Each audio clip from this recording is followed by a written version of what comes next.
Well, welcome everybody to our final Sydney GEG event for the year. So today we are focusing on just something simple and quick and that some people can share and get some quick tips and updates to help see you through to the end of the year and hopefully start to set you up for next year as well. So thank you for joining us, and if you're watching the recording, welcome as well. So GEG Sydney acknowledges and pays respect to the Gadigal people, the traditional owners of the lands upon which we meet. I'm from Darug country as well, out in Sydney's west. We honour their connection to land, sea and community and recognise the strength and resilience of Aboriginal and Torres Strait Islander communities in the face of colonisation. All right, and I will just point out that this event is a collaboration between, this is a GEG Sydney event, but it's also a collab between GEG Canberra as well.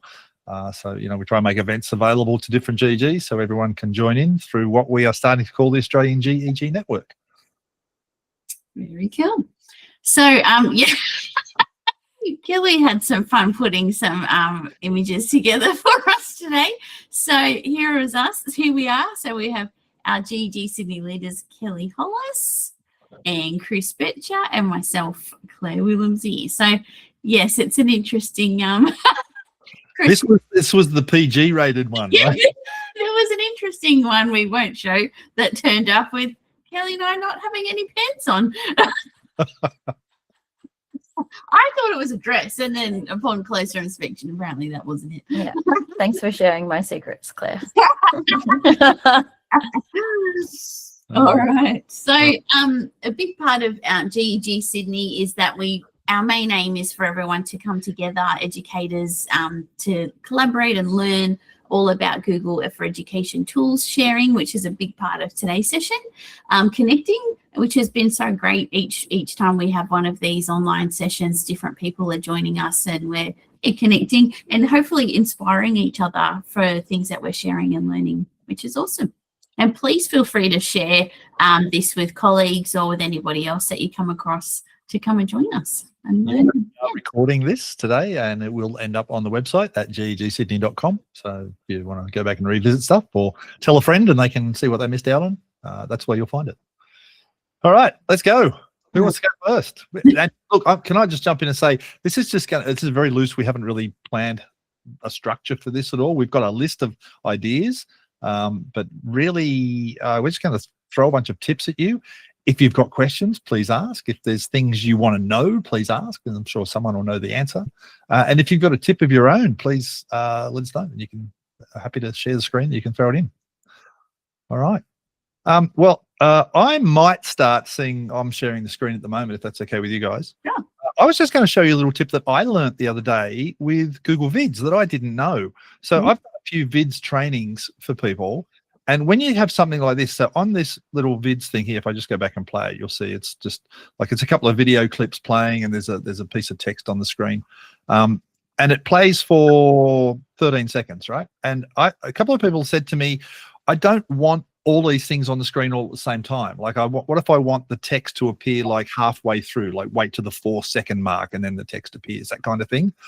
And when I didn't know as much about Vids as I now know, I used to say to people, like, go to like the 4-second mark, wherever it is, go there, split the clip there.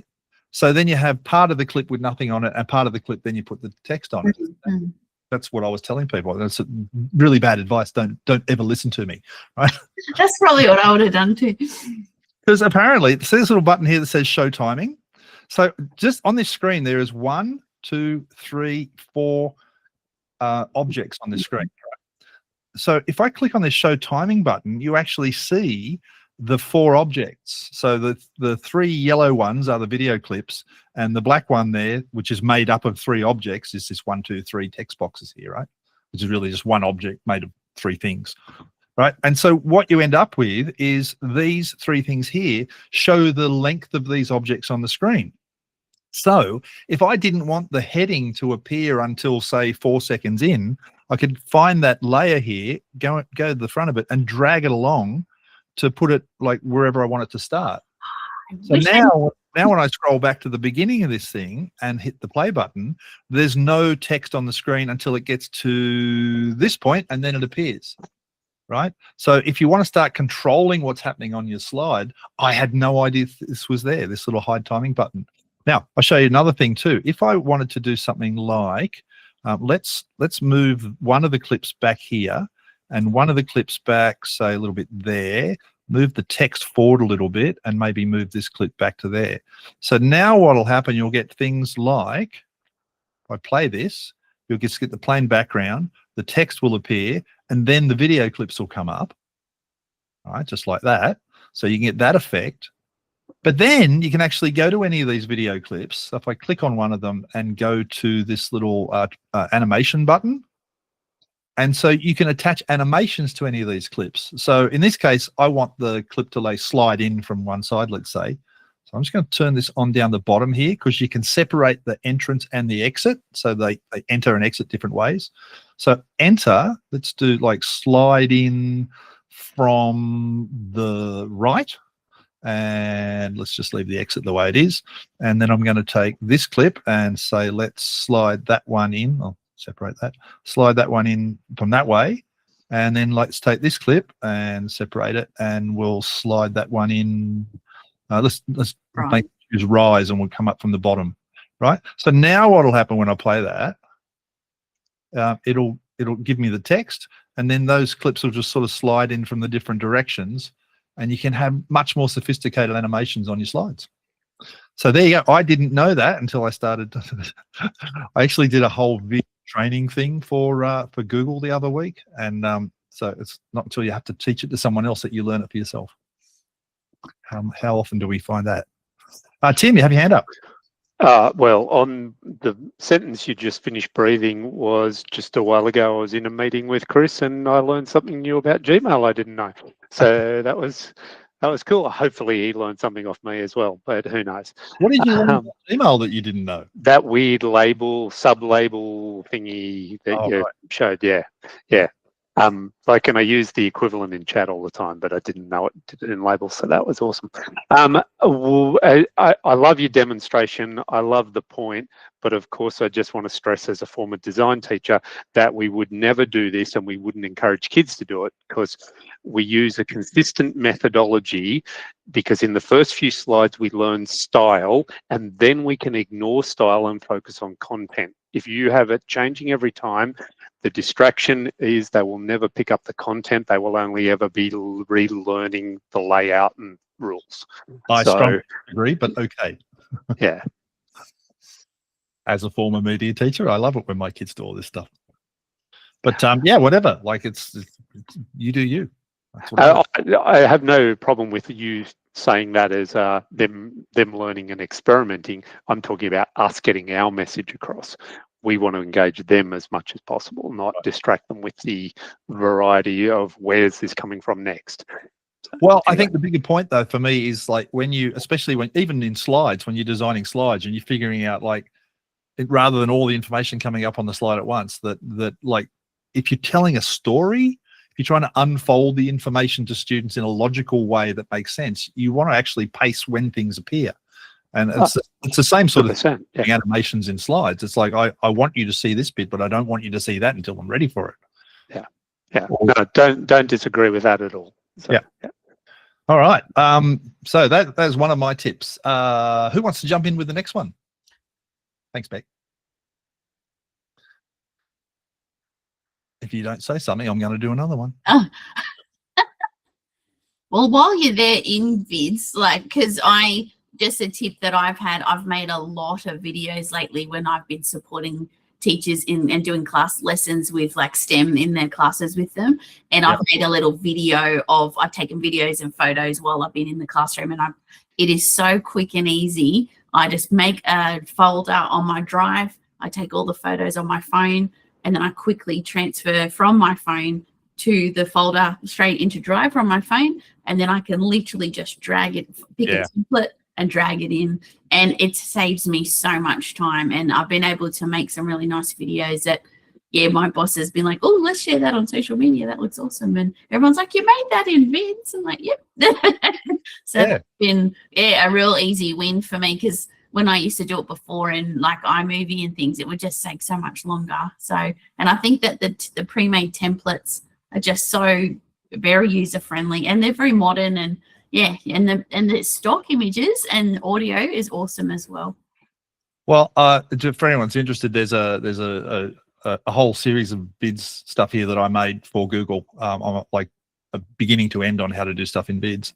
I'll share the link when we published everything.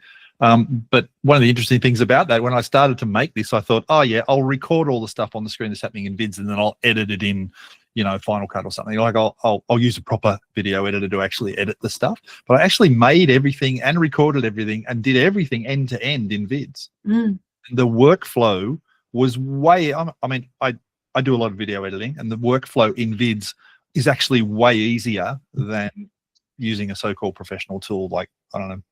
Yeah, I agree. It's not as fiddly. Yeah. And those animations are, yeah, they're great. They just add a bit of variety here and there. Yeah. Yeah. So I'll share that link with people when we do it. That's what you're talking about there, I think, Claire, where you've got this uploads button and everything that's in your drive is just right there. That's great. Be able to pull straight into your drive. Yeah. And then we, as a teacher, like, yeah, you're not meant to keep videos or photos on your phone of students for more than, I think we've got like this general rule of like 2 days, try and get them off before, if it's for your personal device, just for your own safety. And yeah, just to quickly put it on drive that way is really good. Yeah. The only problem I've had, if I've made a video with, like you've got Chris, I try and put like 3 videos in one, like, and then you hit a limit after a certain amount of video. So then I'm like, oh, that's it. I have. Oh, okay. I haven't hit the limit yet. So that's yeah, I have many times. I think it's pretty sure it's 50, maybe 30.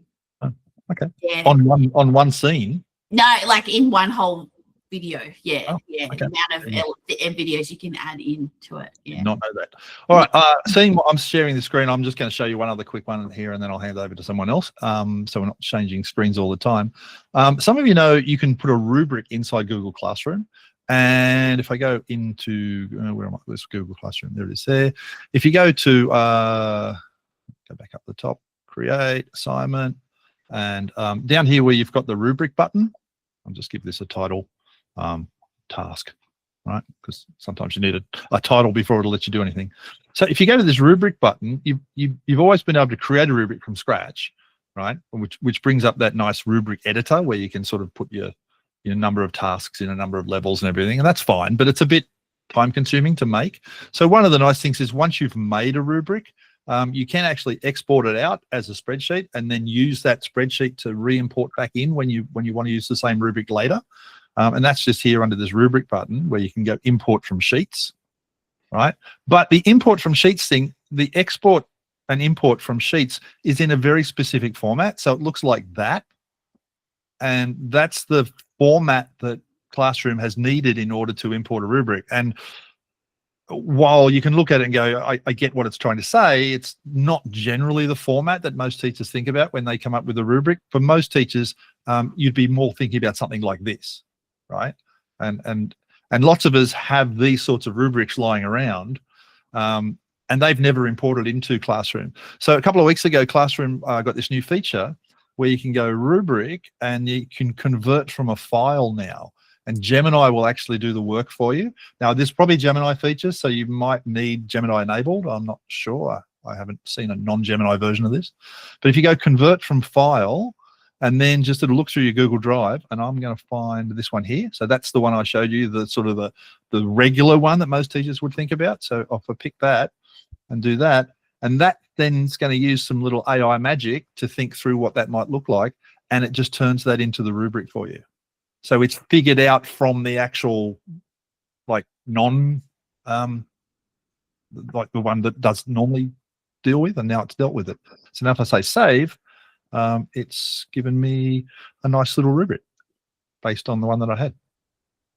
So I think that's a nice time saver, because often people didn't have it in the correct format. That's awesome. Yeah, I like it. Can I ask a question rather than volunteer something you might know? I had someone trying to export their data out of Classroom, and they were able to export all grades in one go. But if they wanted the specific rubric detail, like the deep level of detail, they had to do it task by task by task, which then meant importing it into their sys task by task by task, etc. Is there a, because you could get all the grades, but you couldn't get all the sub detail. So I'm assuming you're talking about something like, I probably don't have any good examples here. These are all just sample things with no real students, so yeah, not good examples. But if I go to one like, let's try, oh, that's a question. Maybe it still has it. Let's see. So if you go to the 3 dots there, no, where is it? Student answers, the gear wheel. There you go. So when you're on this page in Classroom, you get the gear wheel thing. This is what you're talking about, Tim, right? yeah, this is what I'm talking about. So you can download all grades as a CSV, which is the entire classroom space. Yeah, but it doesn't have the sub detail of the rubric come in. But if you go to an individual task with a rubric, then you can download just that task's rubric level detail. There is no top level, give me everything from this classroom. I did not know that. There you go. So, and they were greatly disappointed about it and wanted me to raise a support ticket. Okay. Yeah, but I got no response, to be honest. Okay. Again, I'm just in Classroom, so I'll just do this one last thing, and that is if I go back to Classroom and pick a task, I think I can pick. Oh, sorry, wrong class. Let me go to this demonstration class and look in classwork and try and pick something that might have some writing in it. Maybe this one. So I'm just going to go into this task, right, which students haven't actually done. But if I click into, oh no, I don't have it. No, never mind. I'm going to come back to what I'm talking about. I'll find the right example. Okay, Claire, do you want to take over and do something? Yeah, sure. So take over the presenting. I'm going to leave mine running, but yours will take over on top. Yep. All right. So I'll go to this one. Can you see my screen? Yeah. Yep. All right. So I had work at my school on our middle leader team. I came up, we had obviously earlier this term, we had reports with the comment. That was a big thing. And I wanted to sort of find, obviously AI is something that people are very keen to use and is definitely going to use when it comes to writing their reports. But I find that people sort of fall into that trap of as a parent reading it, you don't want it to sound like it's written with AI. You want it to still be your voice. And sorry, my son is trying to ring me. I'm just saying that. So what I decided to do to help some teachers was, why don't we utilize all of the report comments they've done in the past and put them in and create like a comment bank generator based on previous report comments sort of, and then put it all in. And I thought we'd use Gemini Canvas to do it. So what we did was, if I jump into here to show you, so I asked it, I sort of built it as I went, but I uploaded comments of from my old class from 2 years ago. And I said, can you use, write a comment bank generator? And then I sort of specified in our reports, all of the criteria that we need. So we have to have it like a sentence as a positive opener, 2 sentences about English, a sentence about maths, and this is all that I need. Can you separate all the comments I've done in the past for me into drop-down boxes? And then at the bottom, can you have like a comment box? A comment box that tells you how limits the characters between 700 and 800 characters. And yeah, so it was interesting. So I built it with my team, and then we put it in, and then we thought, okay, we want to comment for like the student name, their pronouns, things like that. And then so literally after putting it in, and then I decided to ask it, can you separate it into high, middle, and low comments and things like that? And then, so then you can literally just go through and pick, oh, yep, this student's like this. I'm just doing it really quickly. Pick this one for maths. This is the next step for them. Just change the screen, Claire. Oh, sorry. Can't you see it? I've only seen the tab you shared. Oh, sorry. Hang on. I'll jump to the back. Sorry, I went to the wrong tab. Here I am. Yep. Sorry. So I was just showing how I was going through. Can you see it now? Yep. So I went through and picked a comment for, this is, so I asked it to separate them into a high, middle and low for all of the comment bank that I had, and then went through and selected one for each that suited each student. And then it, generates down the bottom in here, and then you get the character count. And then to share that with the teachers, obviously I couldn't share it as a code. So I set up, if I go back and change back to here. So I set up like a Google site for the teachers where they can see like what, like I've got like a site set up for them. I'll just jump onto that. I've got the link there. But it'll look like that. And then so I had all of like the comment bank generator there for each of the grades. And then we developed one for each one for them to, build their comments in. And what was really cool was like, it was just saved so much time for the teachers. And it was utilizing the work that they already had done in the past that had been passed before, that it was okay for them. Those comments were suitable. And then it just sort of helped them generate their comment. Obviously, still like with AI, you've still got to put your own teacher lens on it. You can't just rely solely on that. You've still got to check that it flows and that your spelling's all good and that it all works well. But it just was it saved me so much time, like writing my own ones, using comments I've used in the past to help me. Because I know in the past I've had, you think of all your class, you think, oh yeah, this sentence was from like this child from years ago, and then this one, and it was just a really great way to put it all in one place rather than going to all these docs and finding phrases and putting them together. So and I feel like you've buried the lead on that a little bit, because you've skipped over this step where when you create it in Gemini, but then you get it into a site. So just explain that for anyone. Sorry, it's hard to switch with, and my son kept ringing me. So so basically when I'm in hang on a sec. So when I'm in Gemini, here I am. So I've asked it to, when I put all my things in here, I've chosen Canvas there, and then that's how it's built it like an app in Gemini Canvas. But obviously I can't share that as it is, because when you go to share, you just get the code, like you just copy the contents of what it's created. So if I do that, and then I went into, I'll just have to. I feel like the word canvas has become the most confusing word in EdTech. Yes, because you got Canva, and then there is another Canvas, which is like an LMS tool that my school use, a lot of people use. So I'll just open, hang on. Oh, this is confusing me. All right, I'll go. All right, so I'm here. So what I did was, I went to, if I just go, actually, I'll go back and just do it on a blank one.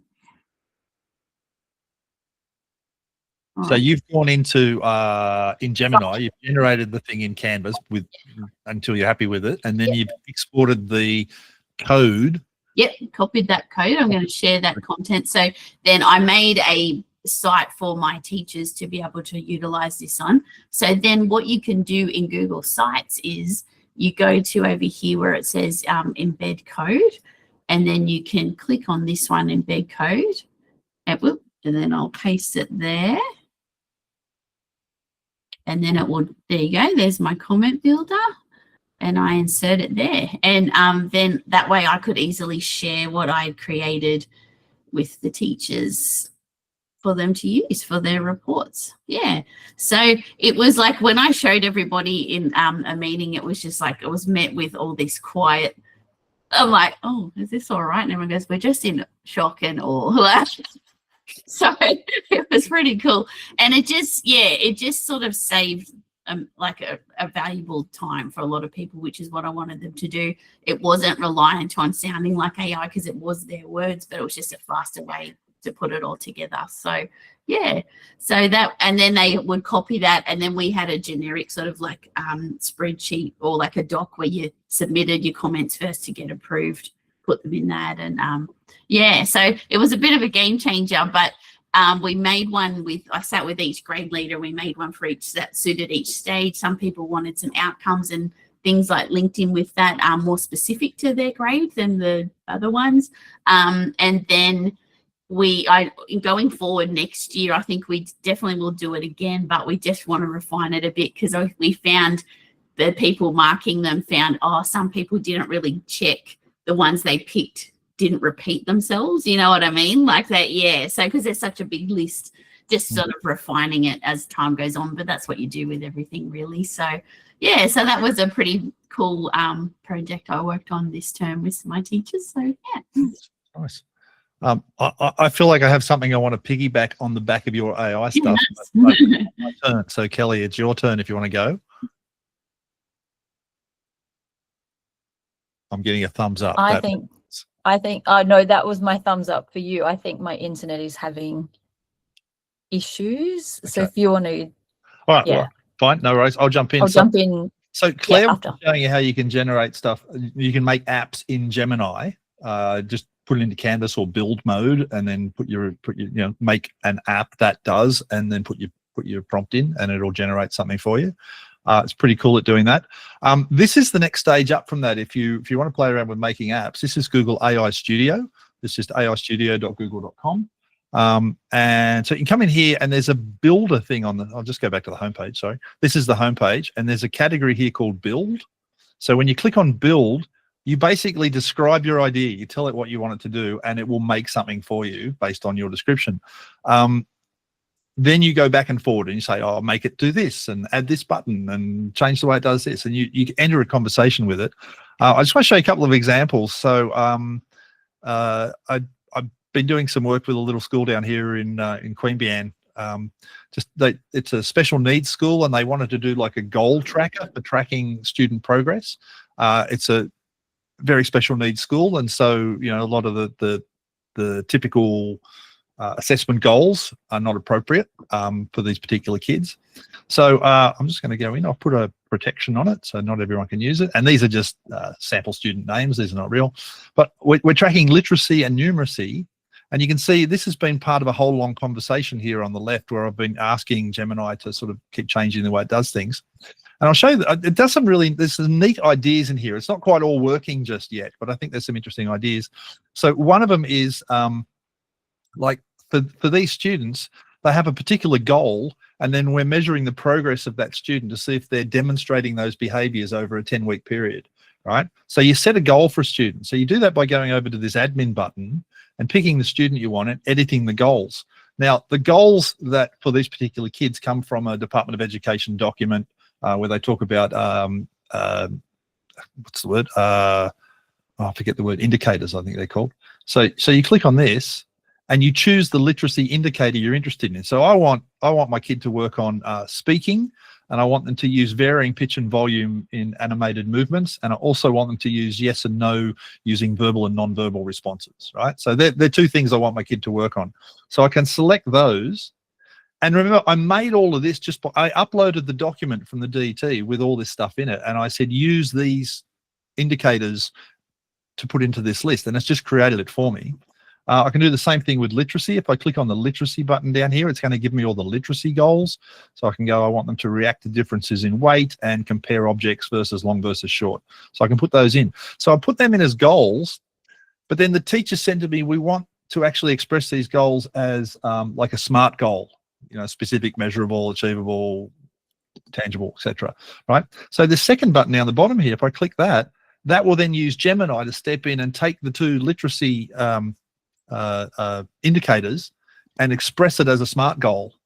And so that'll do that, and it'll give me 3 different examples here. So maybe I like this middle one, and it puts that in as a goal. Let's just do the same thing for one of these ones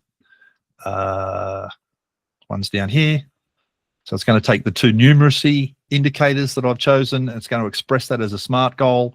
Let's do that, put that one in there. So now if I save those changes and go back to the teacher view, when I click on that student, now I'm seeing the 2 goals that I want this student to work on. And so I can say, so week one, it was not demonstrated, that skill. Week 2 was not demonstrated. In week 3, they made some progress. I just click twice there. And if I click 3 times, it goes to demonstrated. If I click 4 times, it goes to consolidated. And so what I'm doing is I'm tracking the progress of these students over time. And by doing that, if I just do a couple more, just randomly sort of add some things here, right? So I'm just clicking progress markers here for this kid. Down the bottom there, I've got this generate comment where it's going to look at the progress of the students against those particular indicators and the progress they've made over 10 weeks. And it's going to generate a comment for that student. I haven't really fine-tuned the prompt for this comment yet, so it's pretty generic right now. But yeah, so we're trying to make moves towards generating an app for the school that's going to make it really easy for classroom teachers to literally just pull out a device and sort of, you know, say, yeah, I just saw this kid demonstrate this skill, bang, done. And that's then measured for that particular week. Cool. Does that make sense? Tim, you have a hand up. I have a hand up. I think it's really important we call out, Chris, when we live in a world of data security and everybody, especially in schools, cares about who owns what can happen. Until you apply an API key to this, you are seeding a public model. Yes, exactly.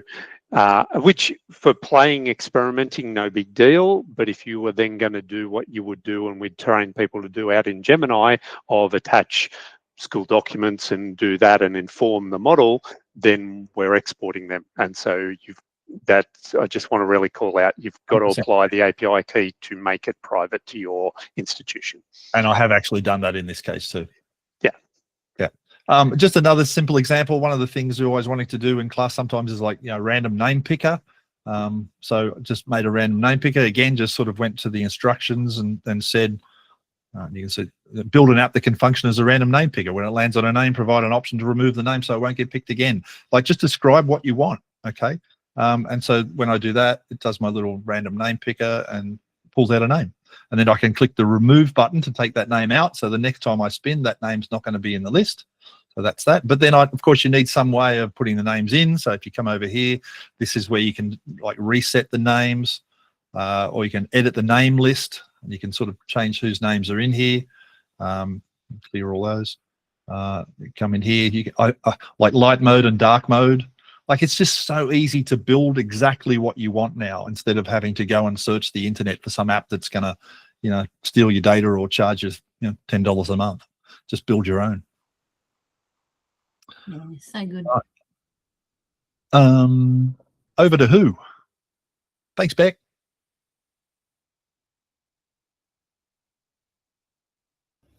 I guess I can jump in with mine, a very, very basic in comparison to what Claire and Chris have shared. But, you know, we always need little ideas here and there. Nothing, it doesn't always have to be, you know.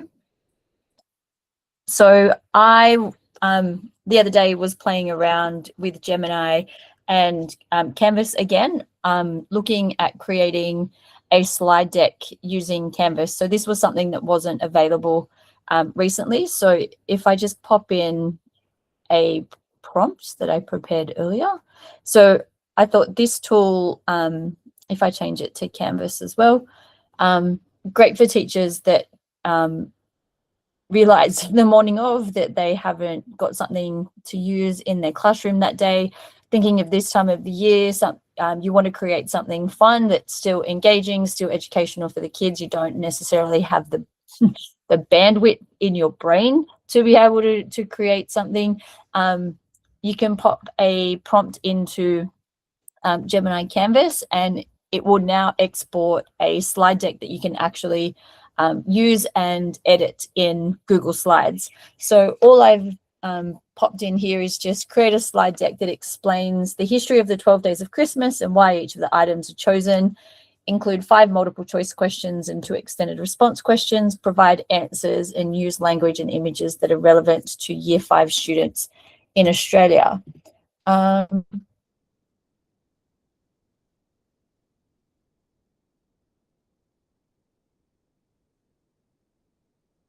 think she's hiding. Frozen. She did say her internet's being unreliable. Oh. I want to see the slides.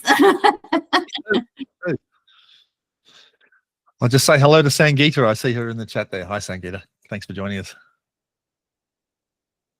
And Jody. And oh, Jody said too. Yeah, cool. Oh, Kelly, you've disappeared. I think she has. She's flinching. Yeah. Oh, wait, it's doing something.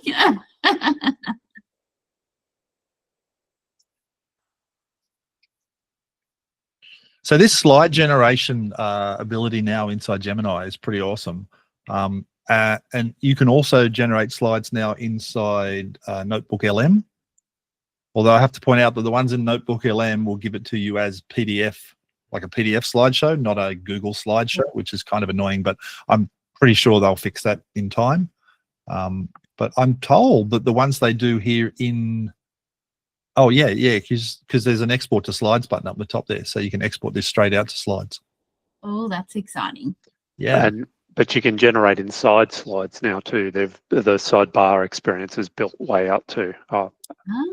Yeah. Yeah, in slides. In fact, maybe That was the other thing I was going to show. I don't know if you can hear me, but we can hear you. Yeah. So that's still thinking. But on this slide, can you see this screen? Yeah. Okay. Yeah, so this was one that I exported, that I asked for it just to give text with no images. And then, yeah, as we just mentioned, there is the Nano Banana tool on the side. Or if you come down to a slide, there's also the Nano Banana button at the bottom. And if you click beautify this slide, thankfully I prepared some earlier, you get things like this. Yes. So it takes the text that you've got on the slide and it imports it as an image, so you can't actually edit this. But if, again, it's something that you've already got that you just want to, it's already, the text is at the state that you want it at, you can just use that Nano Banana button and it generates an image. And then, so, here we go. So we've got the secret code theory text here. This is the image that it's created, and you can just click add as a slide and it resizes it into the slide. What we did find is working on this is you unfortunately can't collaborate from different accounts because Nano Banana for some reason doesn't pick up the theme of the other images.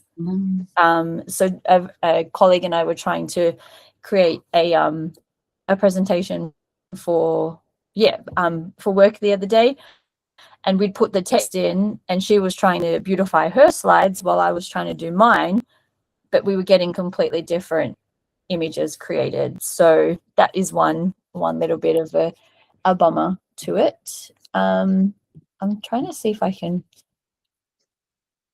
find the other, because I did, here we go. Nope, that's not it.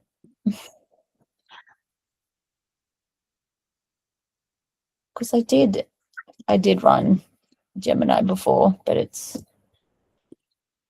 done a good job of the text too, Kelly. And one of the big improvements in Gemini 3, which was released like 2 weeks ago, is its ability to handle text. So, yeah.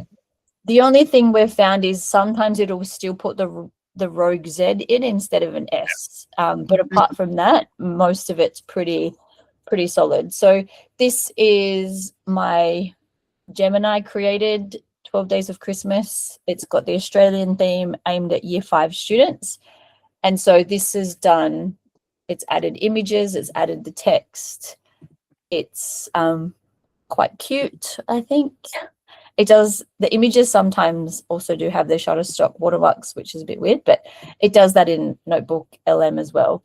Well, they probably sourced them. So yeah. Press the export to slides button. Show me what that does. Yeah, I was just going to show the quiz questions, and then it made 2 actually really cute extended response activities that you could use with the kids, and then the answer key for the multiple choice. But yeah, if you click export to slides, hopefully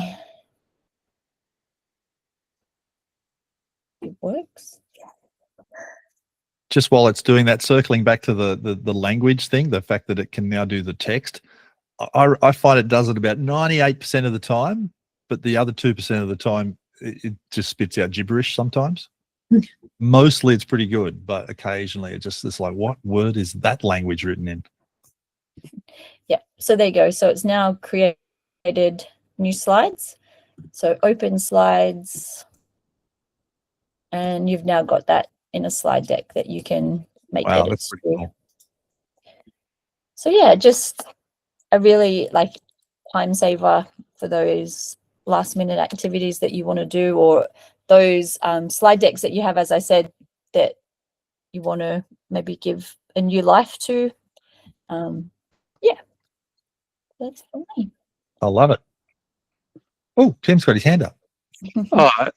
Well, I firstly want to say yes, and I saw you called out in your prompt about using Australian language, and most often that'll work. Something super annoying, if you ask Gemini and you export to docs, if you're building a doc, it will always export it in US letter. So you need to have a look at that. I raised last year with Google, and I'm going to raise it again when I see the team in a few weeks about the regionalizing some of these features. Now, I want to call out, if I can do a really quick demo, because there's something that's on Chris's screen and wasn't on your screen, and I can explain why and show you how to get it. So on the left-hand side of Chris's screen, he has 7 buttons down the left-hand side, and Kelly, you only had 5. And you may or might have noticed, and you might have seen that Google did the release about, there's the building blocks in slides, etc. And you've gone, they didn't come to me. So if I can, Chris, am I allowed to just share for a minute? No, I'm not. You can do it for me. You do this. So you can see. Yeah. Sorry? I know where you're going with this, but yeah. So if you click on your avatar and you go to manage your account, and scroll down to your language and personal info. Yep. Now, what you will see here is that apparently Chris speaks American United States language. Now, I speak English Australian myself, but you load both. And if US is the top language, and it takes a second to promote it as the top language or change that around, when you promote it to US language, you will get all the buttons. Yeah, that is the workaround officially from Google. I had mine set to Australian English. I've got 4. So I had to turn American English on just so I got that feature. Claire, you've probably got less because we've got actual Gemini accounts as well, not just the Edu version. Yeah, fair enough. Yeah. But yeah, so that's if you're looking for how do I do those building blocks that you saw promoted but don't work for you, do that trick, add the US language, move it to the top language, and those buttons will appear when you refresh the slides. All right, and now anyone that wants to go back and pause that video knows exactly where I live. I scroll through my language, my address. I'll show you with a demo account, but you wouldn't let me say. I was too busy following along, so. Oh, good. While I'm on this slide, so this slide was sent to us by our friend Mary McEverly Butler, who's up on the north coast of New South Wales. And Mary was going to drop in and do this demo as a tip, but she at the last minute was unable to make it, so she's passed it on. This is just about how to record your Google Slides. So if you've got a slides presentation and you want to turn into a video, it's a really easy way to do it. And I asked her to do it. I said, you've got a slide deck here about how to make a slide deck into a movie. Why don't you make the slide deck into a movie and we'll show the movie? So she tried to do that. See this little button down here, looks like a record button. It's got a number 3. She's had 3 attempts at this. So if I click on that, you'll see 1, 2, 3. She's had 3 goes at it. Unfortunately, when I click on that and play it, her microphone wasn't working. So when I hit play, hi everyone, this is Mary. Oh, so it's happened to me on that before. I've had to read 30-minute webinar. I had to practice. So she's doing it, but her sound wasn't working. So I just thought I would just quickly show you how to do it, so you know. And that is, there's a big record a new video button here. It's this simple. You click the button, and it loads up a thing. Allow your microphone. Maybe that's what she didn't do. And you get a record button. So now you go start recording. This will be interesting to see if it can do it while I'm also in a meet call. Let's see. allow 3, 2, 1. Hello, this is a slide about Guess What I Am podcast with your hosts. Add your names here in capital letters, please. Right? So whatever you talk through the slide. And then when you're done, you can either re-record it if you didn't get it right, or say save to drive. And it's going to then save that to drive. You see it says down the bottom, uploading. And that's now on drive. And it goes right here. And the thing I love about this is you can do this as many times as you want, and you get multiple recordings stored with the slide deck. So you can have a slide deck here that's a collaborative thing with students, and every student, maybe you assign every student has to like narrate one page, right? And all of those recordings will be kept in here. So when you click one of them, that will hopefully open up and hopefully is ready to play from drive. There you go. Right. And so, like Dad said, it's as simple as that. I hear people say sometimes, "Oh, making videos is really hard." No, just make a slide deck and narrate it. Like, it's super simple. You could then use that and drag that into vids if you want to do any further editing on it. If you want to insert bits or overlay bits or whatever, like there's a genuine good media production ecosystem happening in Workspace now, which was always its weak point, and now I think there's some really neat tools in there. Okay, so that was from Mary. I found that really helpful if you are presenting something and you want to practice, and yeah, you record yourself sharing it, and you can see how long the timing and all of that as well. So yeah. I've got so many things open here now. Anyone else want to jump in and share a screen and talk about anything? We got about 10 minutes left. I don't want to share a screen, but one of the tips I shared was about if you want to show a YouTube video, put it in Google Classroom in a post or an assignment or material, and then it takes has all the safety things. So it takes out ads and the distractions on the side and everything like that, rather than just type in, I'm searching for a video in YouTube. Ladies and gentlemen, Sharon Cooper. So that's my tip. That is a really good tip. And particularly now with YouTube, issues with access. So exactly right. So if there's a video you want to show your class, you can hit this create button, go to, and like if you just want them to see the thing, just use material, right? It doesn't have to be an assignment, just material, choose YouTube. And then you've got the option here to, let's search for tropical fish. I don't know why, right? So search for that and you get all these videos appear, and pick one and go add video. And when that plays, there'll be no ads. There'll be no end screen with more videos to pick from. And it's completely sort of safe to use in your classroom, because it has none of that stuff, and also because the teacher selected it as something they want their kids to see. Good tip. Thanks, Sharon. No worries. Beck in the comments is saying she's always told staff to do that, but now they have to do that with the social media ban. Yeah, good point. Yeah, all right. I'm just going to go one last little thing from me, and then anyone else can jump in. And that is this newish thing from Google called Agents, which used to be called Flows. And I know, Tim, you've been using this for a while because you're the one that told me about it. And it came out of beta or alpha or whatever it was in the other day, and it's now an official Google product. So Google often releases new features, but they don't often release new products. This is an actual brand new product called Workspace Studio. And the way you find it, I'm just going to come out of there and show you where you find it. If you go into your Gmail, and just open up my Gmail, and like show. Okay, so you've got this, and you've got this little button. Where is it? It's not showing. Why is the button not showing? That's where it should be. Where you're pointing to. Yeah. Oh, there you go. There it is. It's just still loading. Right. Okay. So this little button here now, it says Studio. If you click on that Studio button, and it opens this panel, and it'll show you any workflows, or I call them workflows or flows, that you've currently made. Right. But if you want to make new ones, there's a do more in Studio button down the bottom, and you can click that, and then it opens Studio full screen. So the way it works is this: you can automate your work. So if there's things that you do frequently or sort of notification flows that you want, you can put these in place and use the power of Gemini to help you do it.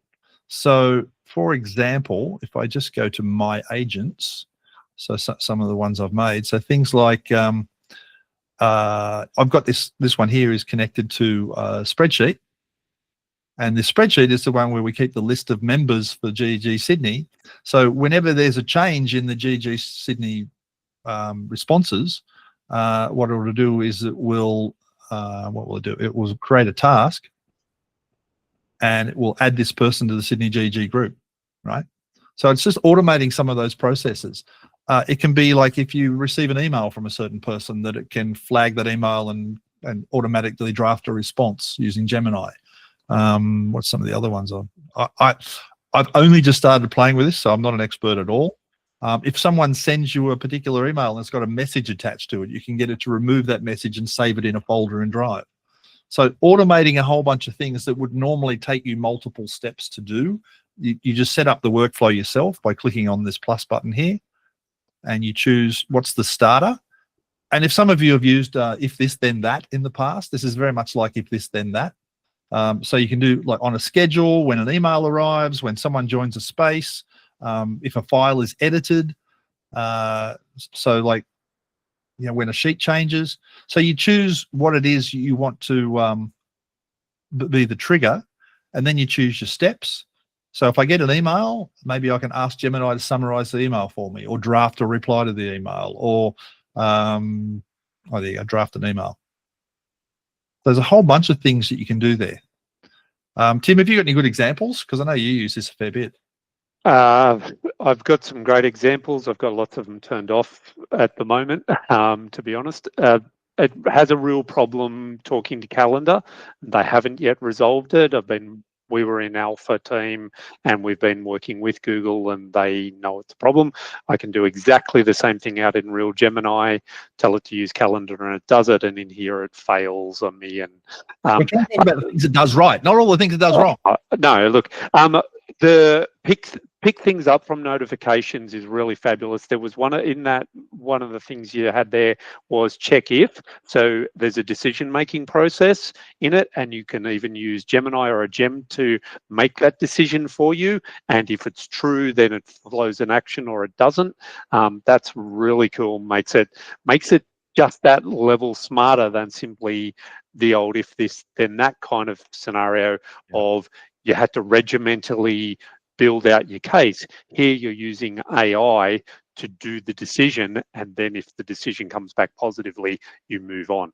Can you go into your create task GEG member one? Yeah, I was just going to go just show another. So go add a step. I'll do. Like, you know, I've got a file here that I just want to know if there's been a change to it. And there are other ways to do this, of course. There are other ways you can approach this problem. But like, if this file is edited, then I want to get a chat notification, right? So I'm going to get a message in chat that says changes have been made with a link to the file. Yeah. So lots of little workflowy things that often slip through the cracks that you can just automate. And that variables part, that's what one of the things I was going to show. So you could actually have a variable that pulls the email from that sheet. And then you could have another task that simply adds it to a group or something like that. So you can use elements of the response. That's what the variables are, to do next steps as well. Look, it's one of those things where you really need to play. There's a bunch of pre-built ones by Google. It is when it went GA the other day, I believe they included the Edu SKU in it, so everybody should have got it, should have it available. Of course, if your admin turned it off, that's a different matter. So if you haven't got it, probably ask your admin. But yeah, so there's lots of options. They work. It's the level of detail. Like we've already built lots of these things, and that's why I've turned some of them back off, because I get an email in and I use Gemini to decide if there was an action for me, and if I do, I add an actions label to it. That works fabulously. So that's a really good example. But if you want to say, go and add a specific label based on the content, it really struggles to do that. So, but look, this is a brand new product. It's gone GA a week ago. So watch this space, because this is where AI and agents and passing data between things, and you can ask a Gemini to do something, and then you can seed that into a gem or vice versa from this. So really cool way to pick something up. I have a gem that does the parts process for me, makes my text better following the parts methodology. So it picks up stuff automatically, throws it in and gets it in that format and gives it back to me. So look, why do copy and paste when you don't need to? So that's my advice to everyone is, thanks, Tim. Just have a play with it, see if you can break it. Right, that's always the best thing to do with a new product from Google. See if you can break it, and then you send that feedback up the top right. Exactly. That kind of wraps us up. We're just about at the end. Just one real quick one. And you can see I've got a bunch of tabs open across the top here. Just in terms of tab management, you guys know you can move tabs around and you can do things like move to another window and things like that. But they've just added this new feature here called Add Tab to Split View. I'm lucky enough to work on a big monitor here as well as my laptop screen, and so it's pretty easy to spread things out. But if you're on a smaller screen and you're trying to do two things at once, sometimes there's different things you can do. You can grab a tab, and I'm on a Chromebook here. I can grab that tab and I can fling it on the side of the page, and it'll I can actually have two windows open there, two completely different tabs. In two different windows. But this new feature, what it lets you do is, if I right click on that and say add the tab to a new split view, I can actually have two different tabs open. I can do it. Is it that one? New tab. Yeah, it's working. Yeah, that's right. I'll just get rid of this stuff. There you go, I'll make that big. So you can see that that's one tab at the top of the screen here that's split into two half tabs. But if I pick it up and move it, I'm actually moving both half tabs around in a single window. So it's just another way of just managing all the crap that's on your screen all the time, because we all end up with five windows open. You can grab that bar, the middle bar, and resize it too, Chris. So yeah. Yep. All right. With that, I think we're just about rounding up the hour. So we'll head back to our slides. And oops, not share. That's the wrong button. I wanted to go. I've done that before. Two buttons the same shape next to each other. They both start with S. Claire, you want to wrap us up? Yeah, sure. So thank you for joining us today. We really appreciate it. And I didn't even know about Workspace Studio, so I'm excited about that. And yeah, I noticed the split screen. It prompted me yesterday, I think it was, we noticed you're in two things. Do you want to try this? And that's how I learned about that. So that was cool. But yeah, so thank you. I hope you found today's session helpful. We've got a few upcoming GEG Sydney events coming up. So towards the end of the January school holiday break, we'd like to do a back to school power up, help you set you up for success in 2026. So that is our next scheduled one. We were planning initially on having that in person at Google, but we haven't been able to lock in a date yet. And with it coming up time, we thought better to just do this one online until we can secure a date in person. But that is our goal, to do that sometime soon. And then our next planned one will be sort of towards the later half of term one, working smarter, not harder. So, and then we've also got GEG Canberra events. They've got some things there. Chris, I don't know if you want to explain those. Oh yeah, we'll do a Google Meets deep dive in February. Then there's a Feed Your Curiosities and looking at tools for engaging learning in what's that, 5th is May. Mm-hmm. And we've planned through to sort of September, but there'll be other things appearing. Just keep your eye on the websites and just keep your eye on what's happening, and we will try and keep you informed through the Google group as well. Nice. I should also point out, Claire, that we're running a lot of online events because obviously it's easy and accessible for people. But if anyone is out there, either in the chat today or if you're watching this on a replay, if you'd like to host a GEG event at your school, like if you're in the Sydney region or the Canberra region for that matter, and you'd like to do an after school event for an hour and a half or something and run something in your school, just let us know, because that's really ideally, I think when Kelly and Claire and I started planning all of this, our intention was to have a bunch of online events like this, but to also sprinkle a bunch of live in-person events as well, and then move them around the Sydney region. If schools can sort of, say, sure, you can use our library for an hour after school one day, then let's do something local and regional. Yeah, I'd for sure love to host one at my school. we've got a 5-level fancy story building, which would be cool to share with people. So yeah, well, let's look into that for next year for sure. Nice. So if you want to get involved, check out the website. So the Sydney website is just gegsydney.com. And of course, Canberra is ggcanberra.com. And so jump over there. You can get all the information on what's going on. There's the events that are coming up, just some background information on the GEGs and stuff you might want to know.